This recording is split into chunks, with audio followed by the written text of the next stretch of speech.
and observe at the same time. But you did an excellent job, Artosis.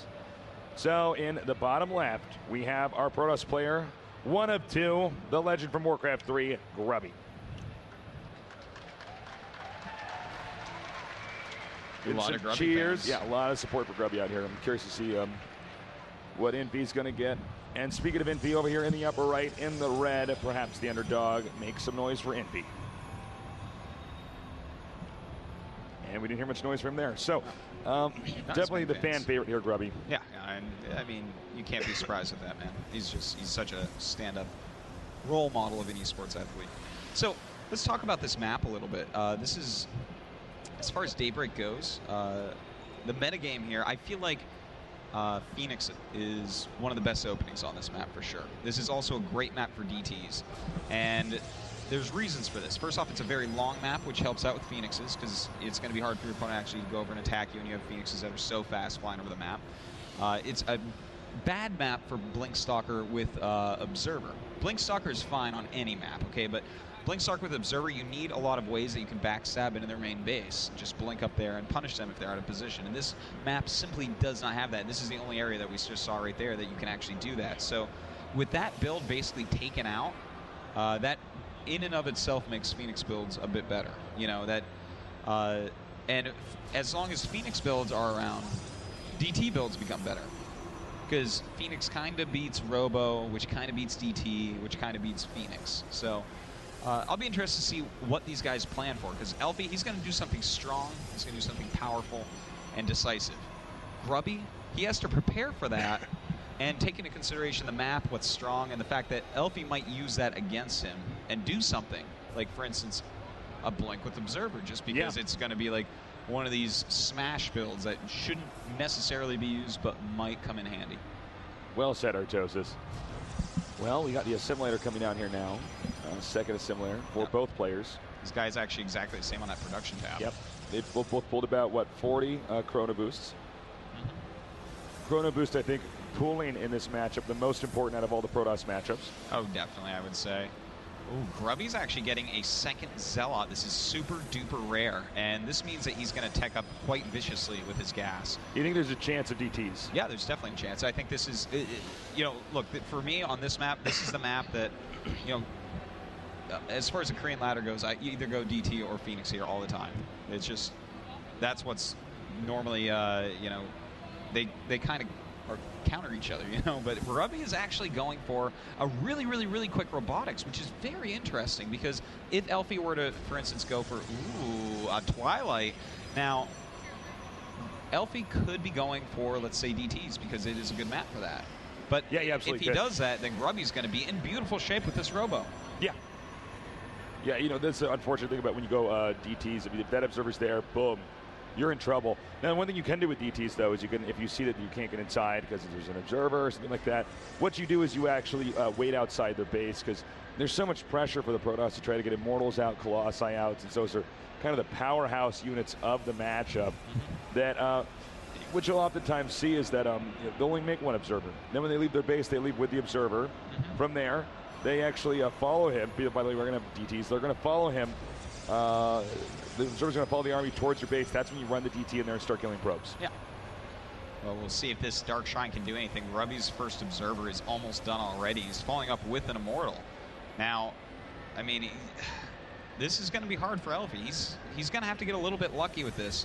But at the same time, there's follow-ups with DT against Robo that are pretty decent as well. You know, you can follow up with Archon Charge Lot or something like that. Or, you know, if you happen to have a couple sentries, you can just follow up with slow Zealots and hit it a little bit quicker.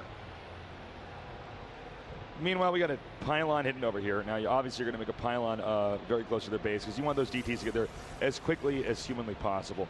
Now, at the unit counting station, we have one Observer out, and well, we don't really see anything else coming out of this the Robo Bay here. So, you know, it's all going to come down to how much damage we dealt. Oh, he's got to be careful, because this does look this looks very suspicious. And there you go. Oh my God! I mean, elfi's so far behind at this point. If Grubby just makes an Observer, the game is basically his. Now, important to note is that He can actually force field the ramp and still hold up the DTs. That's and true. I'm pretty sure. That's what he's going to have to do. Here's the question. Oh my God, oh my God, oh my God, oh my God, Tasteless. And it looks like elfi does get blocked.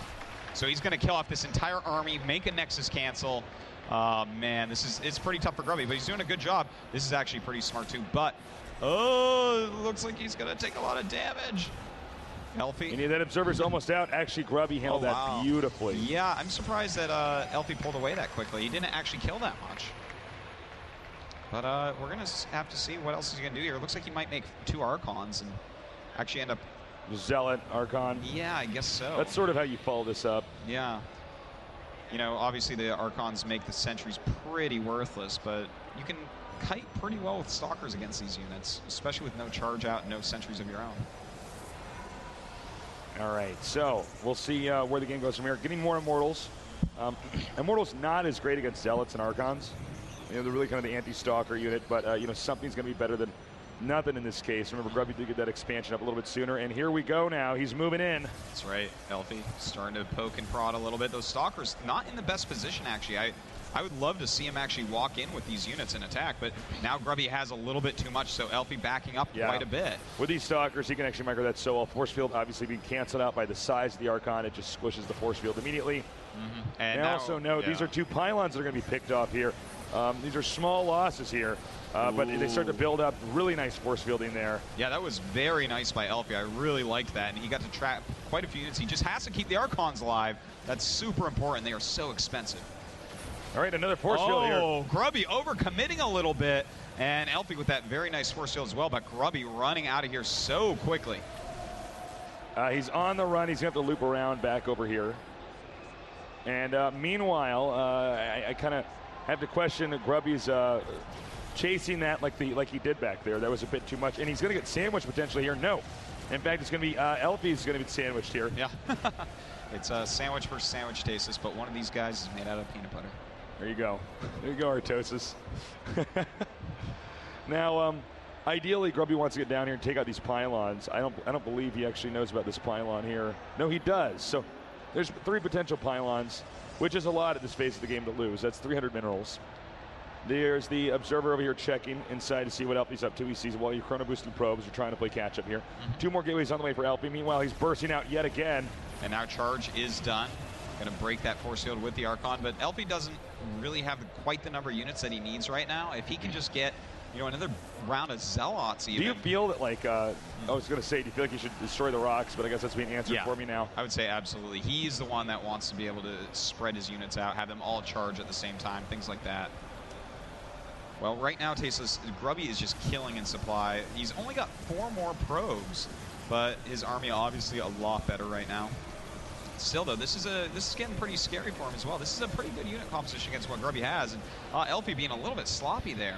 You don't want to lose any Zealots while trying to kill rocks. Yeah, definitely not worth it. A note over here, we have a Warp Prism Artosis. Oh, he can warp some Zealots in over here, and it's going to be hell. That's right. For elfi. That'll give him an opportunity to then burst down here and attack this army as well. Checking the observers over here. Here it comes, the Zealots warping in. Well, elfi has to make a decision now. Does he go for the kill, or does he fall back? And in fact, he's just going to go ahead and warp in a few units. Yeah, that was really well done. This is not going to do anything. Yeah, that's a great defense there by elfi. This is going to slow him down from attacking anymore, though, because he did warp in so many units at home. All right, he's inching down the ramp. Is this a good idea? Remember, those are speed Zealots. Those are charge lots. Well, he's got that blink now, yeah, so he can kind of walk down the first time for free and then blink away. And in fact, elfi at this point realizing that he's got to be very careful. And I love how he's just sitting in that smoke so that he can't be seen. Yeah, very smart move. Being very cautious here. Gets rid of that pylon, and along with that, gets rid of the threat of anything else. In this game, meanwhile, we got Zealots in here warping into the expansion, but again, denied. Beautifully done here by elfi. He did kill a couple probes so far, but... Probe count here. 37, Grubby's 46, so Grubby with an econ lead here for sure. Yeah, definitely. And he did get to expand earlier as well. Let's not forget that. But elfi's doing a good job. You know, he is still in the game. He's got a lot of charge lots. He's got a good amount of Archons, so he can actually fight against this stuff for a while. Warp Prism getting pretty low here. Forced to back out. This does, of course, allow Grubby to get up into this position nearby the ramp here. And once again, he's going to try to drop over here. Anything to keep this army up here. Not too effective, though, so far. Well, you know, if Grubby can even force Elfi at this point to warp in Stalkers or something like that, he's going to look at that as a minor victory, because you want to have basically charge Archon. You have to really have high numbers, basically, is what I'm trying to say, to really bowl over your opponent. All right, Grubby has successfully kept Elfi mad in his base. Elfi only just now coming out. Lots of Zealots and Stalkers gathering up here. He's going to need his own Zealots to get in the way of the opposing Zealots. Yeah, the Archons will. Yeah, the Archons will melt that. But Grubby has enough Stalkers that he can target those down pretty quickly as well. And in fact, right now, he is going for another War Prism harassment in the main. Not really able to do anything, though. Elfi's done just a great job of actually defending against this. Elfi remains kind of unfazed here. And he's actually about to have Blink as well. Elfi looks like he has no want, no will to switch into Colossus, whereas Grubby now is going to go 2 Robo Colossus. Yeah, I feel like Grubby will then take the lead potentially to win if he has the double Colossus. I mean, if you just look, let's look at the number of Zealots here. There are 22 Zealots out, and you have, let's say you have 4 or 5 Colossus. Those Zealots melt, maybe doing only 1 or 2 hits of damage. Yeah, and I mean, Grubby, all he has to do right now is stay on the defensive. He's doing a great job of keeping Elfi in his base. But now Elfi has blinked in Tasteless and finally taken out that War Prism. Right, War Prism goes down. Yeah, it saves his Dark Shrine as well. It doesn't even come close to dying, really. Grubby is still with some good harassment. Really, all Grubby wants to do is buy some time so that he can get his Colossi out, because the army, when you stay on a Charge Lot Archon for a while, it becomes weaker and weaker. In the early and mid-game, it's basically the most powerful you can get. But once there's like getting out 2, 3 Stalkers with an army of a similar size, there's just no way you're going to kill it unless Grubby really messes up the engagement. So you can see he's now moving out over here, hitting these rocks. This is generally an indicator of a player who wants to come in and start attacking, because this is going to make the fastest pathway to the opposing player open and accessible. Grubby going to have to blink away for sure, but funnily enough, Elfi can't see the army, doesn't realize there's nothing there but Stalkers. Well, we do have 2 Colossus at the top of this ramp taste, so that's going to help out a lot. Some nice force fields going on there. Archon's way too far behind to actually break those right now. That is one problem with this build. When you get this many units, it's hard to break through force fields. By the way, we have 2 more Colossus here coming out. When those 4 get there, I think he'll be okay. He may have to retreat to the ramp just temporarily. Well, I mean, he's going to have 5 Colossus against 0 Colossus, and that's almost just a game winner right there. But Elfi pushing forward. He does have Blink Stalker, so he might be able to pick off Colossus. We're going to have to see. The Archon's coming forward, doing a lot of damage to the Zealots, but of course, Grubby's Colossus doing a good job. Nice blink forward by Elfi. Targeting out 1 Colossus. Can he get another? He's targeting it down. The Zealots of Grubby trying to kill him off, and Elfi doing a pretty good job here, but it looks like Grubby will just barely push him back. You know, the problem here is that if you look at the investments here, what Grubby lost, it's okay to lose, because he has the Immortals alive, he has the Sentries alive, he has the Colossi, the big Stalkers, the Colossi alive, and you know what that means is that since he was mostly investing into Zealots, almost entirely, they're gone now. It's just these Archons. It's going to be very easy for Grubby to remake a couple Zealots and stuff like that, just to get in the way so these Colossi can do the damage. They're the damage dealers here. Some nice micro here by Grubby. It looks like he may lose 1 Colossus. No, it does get away. It's a great pullback indeed. And now with just Archons left, it looks like Grubby has taken it. GG. Wow. Well done by Grubby. Some good defense.